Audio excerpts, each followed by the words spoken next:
இயேசு கிறிஸ்துவும் நானும். இன்றைய வேத வசனம் லூக்கா 1:17. அவன் எலியாவின் ஆவியும் பலமும் உடையவனாய் அவருக்கு முன்னே நடப்பான்.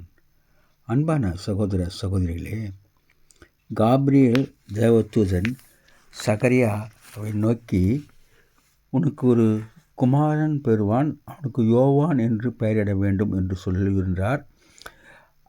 நாங்கள் வயது முதிர்ந்தவர்களாக இருக்கின்றோம், இது எப்படி ஆகும் என்று சொன்னபோது, அவன் இந்த காரியத்தை நீ நம்பாதனாலே நீ ஊமையாக இருப்பாய் என்று சொல்லுகின்றார். அவர் ஆசாரியராக இருக்கிறதுனாலே ஆபிரகாமுக்கு 100 வயதில் குழந்தை பிறந்ததே தெரியும். அறிந்திருந்தும் அவர் சந்தேகப்படுகின்றார். அது விதமான சந்தேகம் நமக்கு வரக்கூடாது. ஆண்டவரோட ஊழியத்தை செய்யும்போது ஆண்டவர் சொல்லுகின்ற சத்தத்தை கேட்டு அதுக்கு கீழ்ப்படிய வேண்டும், மற்றவர்களை ஆயத்தப்படுத்த வேண்டும். அவ்வளவு உண்மையாக உத்தமமாக ஊழியம் செய்தாலும் கூட ஆண்டவருக்கு கீழ்ப்படிதலே உத்தமம் என்று சொல்லப்பட்டிருக்கின்றது. ஆண்டவரை நம்பி விசுவாசித்து காரியங்களை செய்ய வேண்டும்.